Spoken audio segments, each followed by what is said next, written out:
I just got a few things in the mail today that I wanted to show off, and the first thing that I have gotten was from Ted at Serenity Sports 50, and this was a thing that he thought I'd like for my collection, and it's perfect for my collection.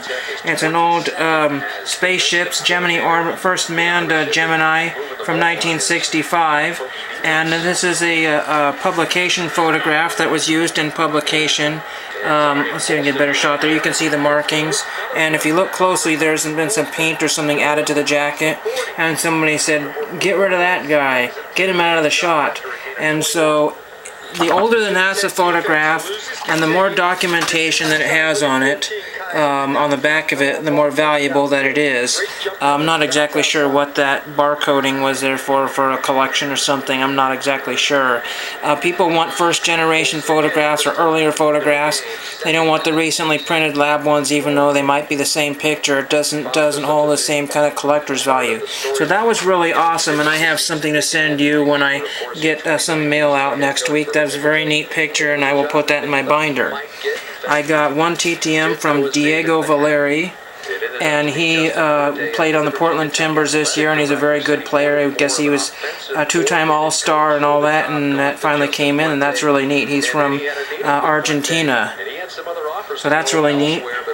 Then I got an envelope real quickly here. This is for the Apollo unmanned flight, the U.S. Navy Recovery Force, and I found a guy who actually, this is Apollo 7 or 8, I cannot remember, one of the unmanned ones, and I found a guy who actually designed the camera that went on this particular flight, so I'm going to try to mail that one out. It's got some guy's German address, and a lot of these had some German, went off to Germany for some odd reason, I don't know, and had to put an extra stamp on there for that. But these are really hard to find, but the ones where people went up in space are much easier to find. I paid $1 and $1 for shipping on that, and I could not be happier with that one. I went to a flea market today. Let's see if I can find all my stuff here. And I like my vintage photographs. And so I find lots of old-timey antique photographs, and I collect lots of military ones.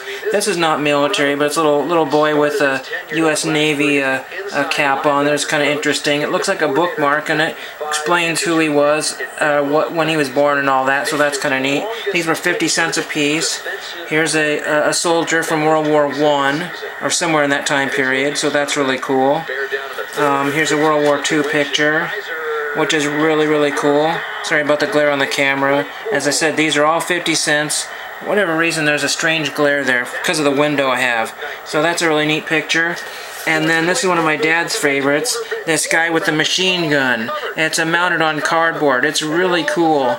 And so that's really awesome there. That's just my dad thought it looked like Mickey Rooney kinda, and it kinda does somewhat. And then, let's see if that's all I got. I'm pretty sure that's pretty much. Oh yes, here's a certificate of authenticity from the Baltimore Sun, which that photograph came from. That's why the sticker was on there. And I have seen lots of auctions with that particular listing. In fact, I might actually even have a couple of pictures that my brother gave me from one of these newspapers that are clearing out their archives. So that's, yeah, the Tribune Photo Archives. Yeah, that's what that is. So very cool. Thank you for that, and hope everybody got some cool ideas from some of that, and thank you for watching.